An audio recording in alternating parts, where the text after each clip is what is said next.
All right, I'm doing this quick video, just messing around with the SP today and the trusty OP-1 Field. Yeah, there it is in all its glory or whatever that means. Okay, so anyway, one of the cool things obviously about the SP is being a sampler, and that being its predominant thing is the ability obviously to sample.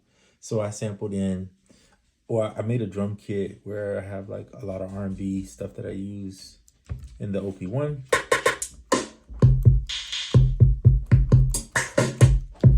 Like 3 kits in one.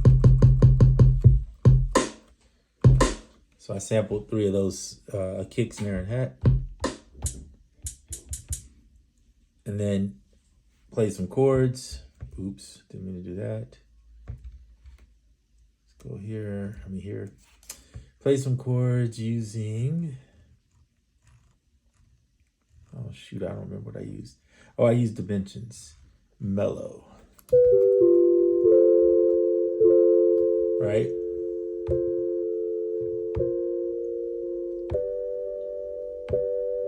So it's 3 chords. This is the same as this one. And I just sampled them in. Here you can look at the waveforms. Chopped them up.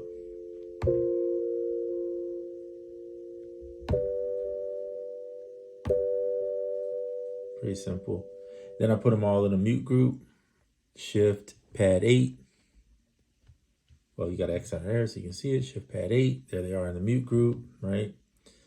And then I did a melody on the one pad. I'll show you that in a second. So I started out, I've created the chords and the drums, which sound like this.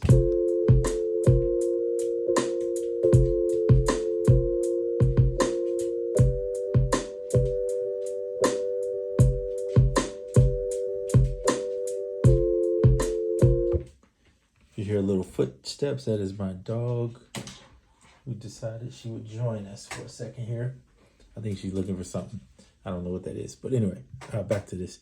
So then I was like, okay, so to record in a melody, after you get your pattern set, you're going to hit resample in the pattern select, right? You're in the pattern select mode.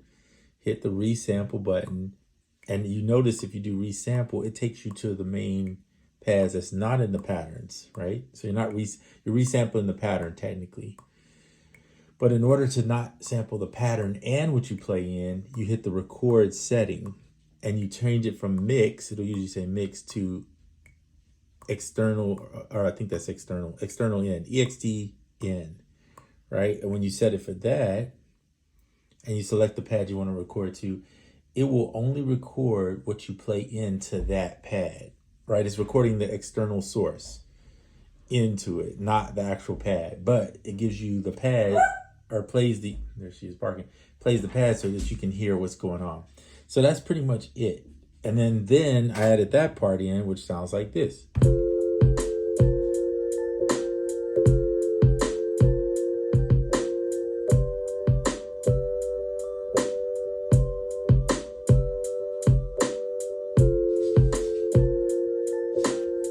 And I started discovering a new trick that kind of works for me better.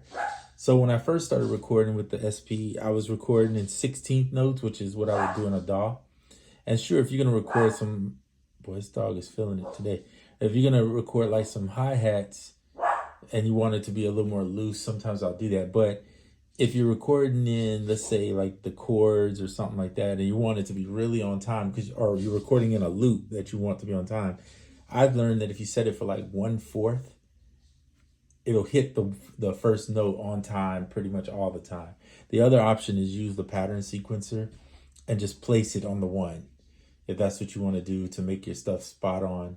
Otherwise, you can set, if you go here, I'll show you this real quick. If you go to, let's go to pattern select, let's do copy pattern, right? We're just copying this one to this one. And then all we're going to do is when we hit record and select this pattern to record on, you'll see right here, it says grid. Well, you can't see it because the camera is probably not there. See where it says grid? If you use this one, you can select which grid you want. You can turn it off too. And I usually have it on 16, which is right there. These are triplets when it says 0.3. But what I started doing was, if you want it to be spot on, just put it on 4. So it'll just hit right when you hit it, and leave your strength at 100 for that particular portion. And by the way, you can adjust the grid throughout your recording. So maybe you don't want everything to be right on the 4.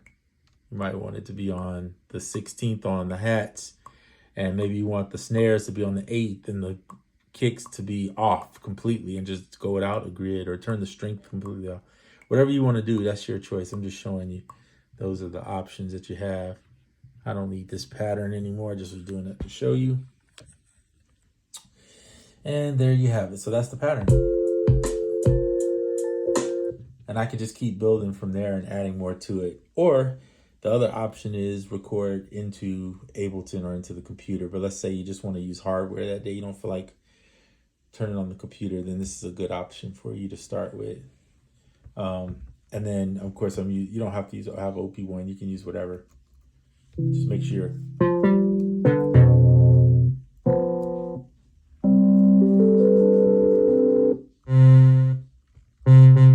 Okay, but anyway, I got some other sounds too in here. I'm just messing around. Ambient stuff. So you can add some texture to it. Maybe throw in a textured loop to this, like of some noise in the background, and start coming up with a whole complete song. Get a bunch of parts together, maybe do a bass. Maybe you need 4 notes or 3 notes for your bass. So you could do your bass. Well, I could do the bass with this, or if you have an iPad, you can use iPad or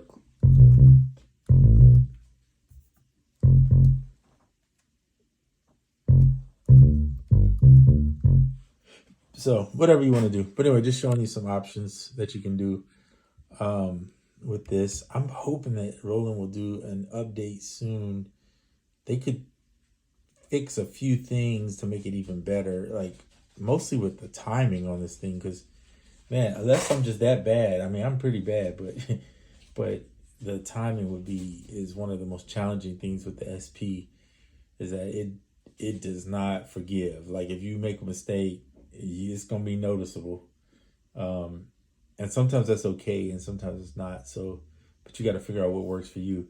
Whereas the OP-1, I feel, is a little more forgiving to some degree. Like people say, well, you can't undo. That's true, you can't. But the OP-1 is definitely not forgiving. I mean, it's more forgiving when it comes to playing in. I find I can get my timing a little bit better on it for whatever reason. But I still love the SP. So they're just a great couple together, a great team. One's more of a synth, the other one's more that does sampling, and the other one is more of a actual sampler. Yeah. So anyway, that's it for this video. It's gonna be short. I don't have a lot to say today or a lot to do. Keep making music until the next one. All right.